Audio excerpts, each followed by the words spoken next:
Bom dia, meus irmãos. Sejam todos muito bem-vindos à EBD Online da 4ª Igreja Batista do Rio de Janeiro. E hoje nós iremos falar sobre o Livro dos Apóstolos, quando surge o Apóstolo dos Gentios. Vamos continuar a nossa lição número 6 da nossa revista, O Cristianismo Pioneiro. E vamos falar um pouco sobre quando surge o apóstolo Paulo, né? E a importância e relevância dele. Vamos orar?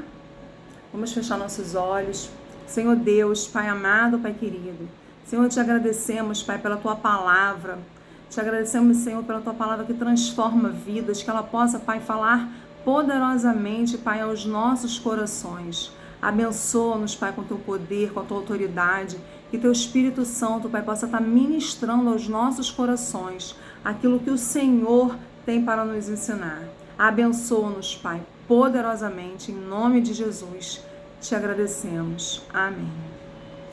Bom, meus irmãos, nós estamos estudando, né, o livro de Atos dos Apóstolos, que é um livro histórico, e ele tem falado para nós, né, sobre toda a história da igreja, o crescimento da igreja, e nós chegamos no capítulo que fala sobre o apóstolo Paulo. E aí, a nossa revista vai falar sobre o impacto, né, de Paulo no Evangelho. E como nós temos a aprender, né, com esse homem, com esse grande apóstolo, com esse evangelista. Paulo, ele era um ambiente, né, de perseguição aos cristãos. Ele era um grande centurião e ele perseguia, né, os cristãos cruelmente. E aqui nós podemos aprender, né, em um ambiente de perseguição aos cristãos, declarar a fé em Jesus é colocar a cabeça a prêmio. Então, vamos nos colocar naquela época, no lugar de Paulo, né? Era um homem que perseguia os cristãos, que combatia radicalmente a fé cristã, né, os seguidores de Cristo, e de repente esse homem declara a sua fé em Cristo. Que transformação, né? Que mudança, quanto Deus pode operar na vida de uma pessoa. E que mudança maravilhosa, né? Que Deus trabalha na vida de Paulo e transforma aquele homem num grande apóstolo, num homem que espalhou a mensagem salvadora de Cristo, a esperança de Cristo em vários lugares. E assim, para aqueles cristãos, né, daquela época, também a coragem de declarar a sua fé, mesmo sabendo de toda a perseguição, de todo o perigo que eles corriam. E todo o passado, né, de bem-aventurança, sucesso, considero perda absoluta por amor a Jesus. Sem dúvida, essa declaração, né, não sou mais eu quem vive, mas é Cristo quem vive em mim. Ele é digno de muita credibilidade. Foi exatamente o que Paulo de Tarso fez no seu tempo. Ele deixou toda a sua segurança por amor a Jesus. Ele deixou a sua segurança, a credibilidade que ele tinha, né, diante do exército, diante do Império Romano, né, por amor a Jesus. Então ele era um homem bem conceituado, ele era um homem bem quisto como perseguidor, né? Ele era um homem forte, um homem valente, um homem cruel, e ele deixa tudo isso, todo o status que ele tinha, e começa a seguir a Cristo, e começa a sofrer essa perseguição que ele antes cometia. E Lucas, ele reserva uma grande parte do livro de Atos para descrever os fatos que envolvem a vida do apóstolo Paulo, né? Ele vai nos explicar tudo o que acontece com o apóstolo Paulo. E por conta disso, tem pensadores que chegam a afirmar que o livro, né, ele foi composto como uma espécie de defesa, né, jurídica de Atos diante do Império Romano. E nesse estudo nós vamos analisar alguns aspectos relacionados ao testemunho do apóstolo Paulo aos gentios e a sua piedade na propagação do Evangelho. Paulo de Tarso, ele foi um dos grandes perseguidores da igreja, como muitos sabem, né? Ele não esconde isso no seu currículo. ele constata em algumas passagens bíblicas, né, em Atos 22, de 4 e 5, em Atos 26, 9 e 11, né, e ele vai falar aqui, ó, por exemplo, em Atos 22, 4 a 5, está escrito assim, eu peço que você abra aí a sua Bíblia e venha junto comigo na leitura desse texto. Atos 22, 4 a 5. Estou abrindo aqui a minha também. Olha aqui o currículo, né? De Paulo. Perseguis de caminho até a morte, prendendo e metendo em cárceres homens e mulheres, e de que são testemunhas o sumo sacerdote e todos os anciãos. Destes recebi cartas para os irmãos, e ia para Damasco, no propósito de trazer manietados para Jerusalém os que também lá estivessem, para serem punidos. Então ele era implacável, né? Ele perseguia mesmo, ele estava indo para Damasco com esse objetivo. Esse era o propósito de Paulo, né? Mas Deus tinha um propósito maior na vida dele, lá em Damasco. E até agora nós acompanhamos o crescimento da igreja, né? A igreja cresce, sai ali de Jerusalém, vai para toda a Judéia, passa por Samaria, cresce até Antioquia, e Cristo vai encontrar Paulo lá na Síria, no caminho de Damasco.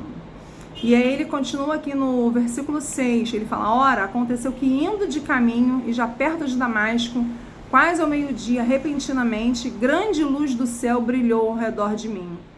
Então eu caí por terra, ouvindo uma voz que me dizia: Saulo, Saulo, por que me persegues? E eu perguntei: quem és tu, Senhor? Ao que me respondeu: eu sou Jesus, o Nazareno, a quem tu persegues. Os que estavam comigo viram a sua luz, sem contudo perceberem o sentido da voz de quem falava comigo. E então eu perguntei: que farei, Senhor? E o Senhor me disse: levanta-te, entra em Damasco, pois ali te dirão acerca de tudo o que te é ordenado fazer. E tendo ficado cego por causa do fulgor daquela luz, guiado pela mão dos que estavam comigo, cheguei a Damasco. Então, meus irmãos, veja bem, né? A agenda de Paulo era uma, né? Era ir para Damasco e continuar o seu trabalho de perseguição, de encarceramento dos homens e das mulheres que estavam ali para persegui-los, né? Os homens e mulheres que estavam ali seguindo a Cristo também. Mas Cristo tinha outra agenda para Paulo naquele lugar. E naquele lugar transformou a vida de Paulo. Chamou ele e confrontou ele, né? Porque persegue. E não tem como você sair diferente de um encontro com Cristo. Paulo, ele era cego espiritualmente. E nesse momento, por conta da luz, né? Por conta desse encontro com Cristo, ele fica momentaneamente cego também fisicamente. Mas Deus já tinha falado com um homem, né? Ananias. Já tinha falado com ele para encontrar Paulo. E Ananias, após receber essa instrução divina, foi até o encontro do futuro apóstolo. E chegando até ele, impôs as mãos sobre ele, curando-o da cegueira. Logo em seguida, ele foi batizado e imediatamente ele começou a testemunhar que Jesus é o Messias nas sinagogas de Damasco. Deus revela a Ananias qual seria o papel de Paulo no plano divino, ao determinar que Ananias deveria ir ao encontro de Saulo, ouvindo ele a voz do Senhor. Que está lá em Atos 9, 15. Ananias escuta assim: vai, porque ele é para mim um instrumento escolhido para levar o meu nome perante os gentios, reis israelitas. E Ananias obedece e vai ao encontro de Paulo. De fato, Saulo, né, mais conhecido como Paulo, tornou-se um pregador fervoroso do Evangelho.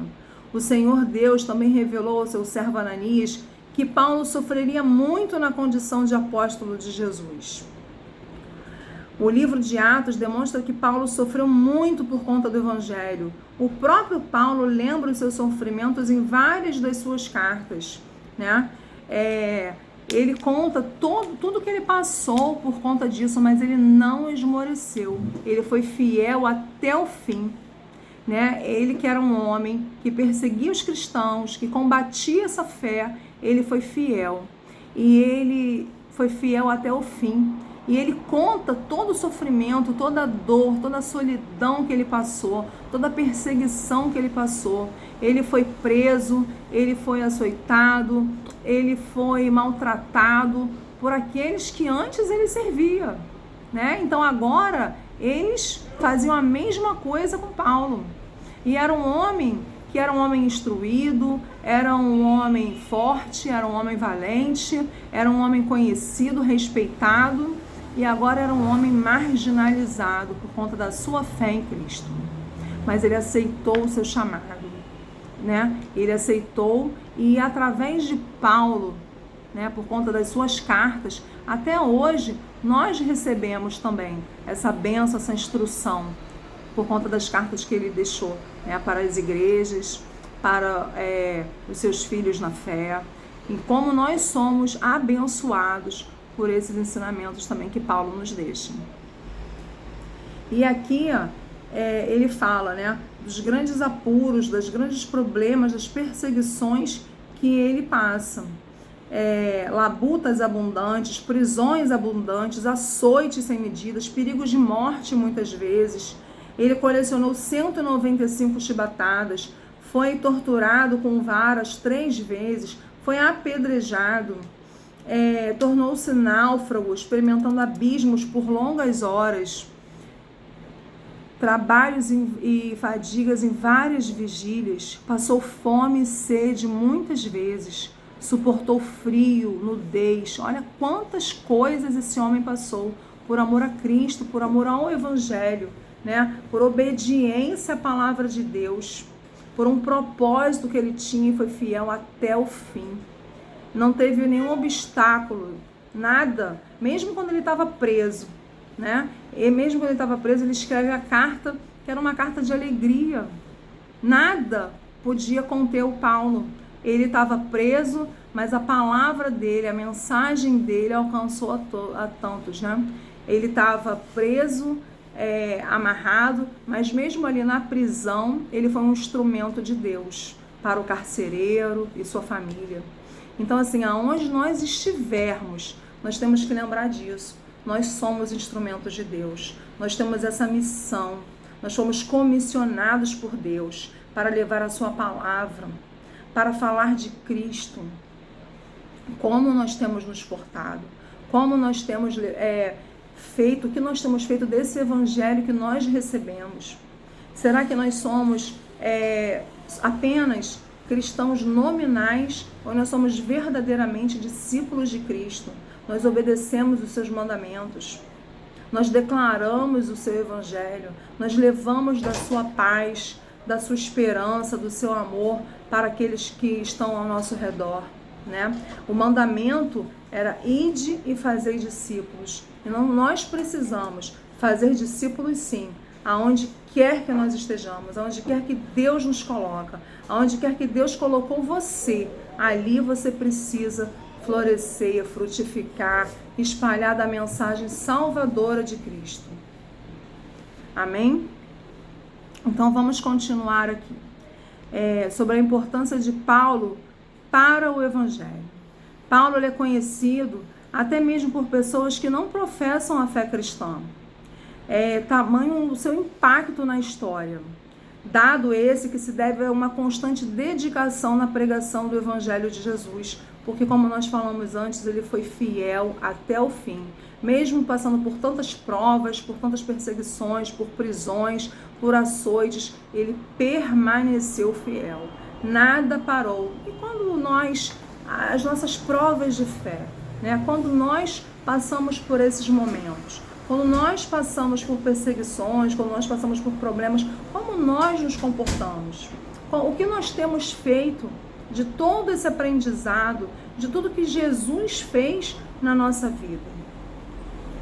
Meus irmãos, os nossos irmãos da igreja primitiva, eles não precisavam de nenhum mandamento, de nenhuma ordenança para irem e impactarem outras pessoas. O próprio trabalho que o Espírito Santo fazia na vida deles os impulsionavam a sair e a falar de Cristo, a sair e a falar de Deus, a falar daquela obra maravilhosa que foi feita na vida deles. E nós testemunhamos tantas maravilhas, tantas obras de Deus nas nossas vidas e muitas vezes ficamos acomodados, parados, sentados nos bancos das nossas igrejas. Nós precisamos também falar desse amor maravilhoso, desse Deus que trabalha na nossa vida.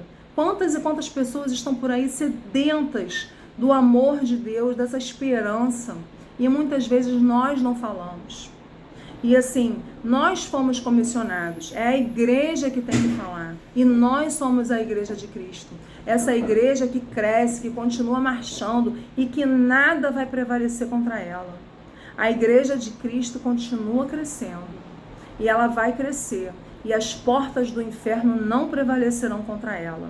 Mas nós somos a igreja de Cristo onde quer que estejamos. Aí na sua casa, você é a igreja de Cristo. Lá no seu trabalho, você é a igreja de Cristo. Muitas vezes passamos por situações, vemos notícias na televisão, no rádio, e como nós nos portamos? Nós temos que levantar a nossa voz em oração, declarar que a nossa cidade, que o nosso país, que a nossa família pertencem ao Senhor Jesus, que aquilo que o Senhor Jesus abençoa, abençoado está para sempre. Nós não podemos nos conformar com os valores desse mundo. Nós somos chamados para essa obra e precisamos nos posicionar como verdadeiros cristãos. Precisamos declarar que as obras do inferno não prevalecerão. Precisamos nos declarar que tudo pertence ao Senhor Jesus, que dele é a terra e o céu, que ele governa e dirige todo esse mundo, que ele é o Senhor e o Salvador de cada um de nós. E não temos medo nem de cada batalha que enfrentamos, porque sabemos que ele é o Senhor dos exércitos e é ele que vai à frente de cada luta, de cada batalha. E assim como ele comissionou a Paulo, Saulo, que era tão improvável, ele está comissionando a mim e a você nesse dia, para falar dele, para levar da esperança dele, do amor dele para tantas pessoas. Meu irmão, não importa a dificuldade, a situação que você esteja enfrentando, você não está sozinho. O próprio Senhor Jesus diz que nunca te deixaria, que jamais te abandonaria, que estaria contigo até a consumação dos tempos. E é nessa palavra que nós temos que crer, na promessa de Deus para as nossas vidas. Vamos enfrentar muitas tribulações, vamos enfrentar muitos problemas, mas o Senhor é conosco. E o Senhor opera em nós, opera nas nossas vidas. Amém? Então, meus irmãos, o que nós precisamos verdadeiramente guardar dessa história, desse homem, que foi um perseguidor de cristãos, que era um perseguidor implacável, cruel, mas hoje você veja, Paulo ele não é conhecido assim, ele é conhecido como um grande apóstolo de Cristo. Por quê? Por conta da obra salvadora que foi feita na vida dele. E vamos continuar falando sobre isso, sobre o Paulo, sobre essa obra de transformação na vida dele. Como ele foi transformado pelo poder de Jesus. Esse é o retrato de Paulo de Tarso, merece toda a nossa atenção. É um testemunho de um servo de Cristo, um servo que foi ativo, que realmente obedeceu ao chamado. E nós precisamos compreender a transformação de Paulo no maior de todos os apóstolos. Compreender que Deus pode transformar opositores do Evangelho em seguidores de Cristo. Não desista das pessoas. Não desista. Quando muitas vezes a gente vê algumas situações, algumas pessoas, e a gente fala que aquela pessoa não tem mais jeito. Mas tem jeito.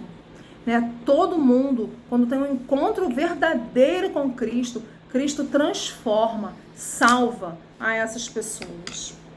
Meus irmãos, vamos pensar em tudo que Deus pode fazer ao favor daqueles que obedecem a sua chamada, que se colocam à sua disposição.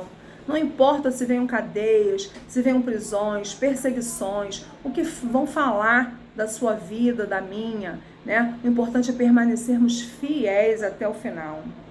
Vamos compartilhar daquilo que Deus fez na nossa vida, daquilo que Deus tem trabalhado. Vamos falar dessa esperança, desse amor para outras pessoas. É disso que o mundo precisa. Escutar o seu testemunho, escutar aquilo que Cristo fez na sua vida, quando Cristo te encontrou, quando Cristo te chamou, aonde você estava, como que foi essa obra de transformação na sua vida. Testemunhe, compartilhe com pessoas. Fale dessa obra maravilhosa de Deus na sua vida. As pessoas estão sedentas desse amor. E muitas pessoas hoje, né, estão indo para o inferno porque não conhecem a Cristo. Não tiveram essa oportunidade de conhecerem verdadeiramente a Jesus. Conhecerem Ele e o adorarem em espírito e em verdade. E não basta apenas crer em Cristo, né? Nós temos que crer na sua palavra, obedecer ao seu chamado e seguir o seu chamado, porque a própria palavra diz que crê até o diabo crê e treme. Então que hoje possamos nos colocar verdadeiramente à disposição de Deus. Não importa como você viveu até aqui, não importa o que aconteceu até aqui, importa que temos que fazer como Paulo, se arrepender dos seus pecados, se arrepender e pedir a Cristo para que possa nos abençoar, para sermos palavra de Deus, boca do Senhor na vida de outras pessoas, para que possamos levar desse amor, dessa esperança para tantos outros, que o Senhor possa usar a sua vida, que o Senhor possa abençoar a sua família, que o Senhor possa ser contigo. Amém? Vamos fechar os nossos olhos e vamos orar. Ó Deus amado, Deus bendito, Deus todo-poderoso. Senhor Deus, entra com teu poder e com tua autoridade, Senhor, na vida dessa pessoa, Pai. Na vida dos nossos irmãos, entra nessa casa, faz a tua obra, Senhor, de poder e de autoridade. Consome, Senhor, toda a obra do inferno, todo o levante do mal, Senhor. Tudo aquilo que nos impede, Senhor, de seguir verdadeiramente a Ti. De levar da tua esperança, do teu amor, da tua palavra, Senhor, aqueles que convivem conosco. Que possamos, Senhor, ser instrumentos úteis à tua obra, ao teu serviço. Em nome de Jesus te agradecemos. Que possamos verdadeiramente levar essa esperança, meus irmãos. Que não sejamos apenas crentes nominais, cristãos nominais, mas que possamos ser verdadeiramente instrumentos de Deus, discípulos de Cristo. Que a ordenança foi: ide e pregai o Evangelho, fazei discípulos de todas as nações. E às vezes nós nos preocupamos com o ide, mas temos que nos preocupar muito também com fazer discípulos. Aonde você está sendo comissionado nesse momento. Que toda essa transformação, toda essa obra de poder que Deus fez na sua vida, você possa testemunhar para aqueles que te rodeiam. Né? Que isso possa dar a você a motivação para falar, que você não precisa de nenhum mandamento, que você não precisa de nenhuma ordenança, mas que por conta dessa obra maravilhosa, desse poder do Espírito Santo na sua vida, você queira sair por aí e falar desse Deus maravilhoso. Um ótimo dia para você, que Deus te abençoe, que Deus abençoe a sua família. Em nome de Jesus. Amém.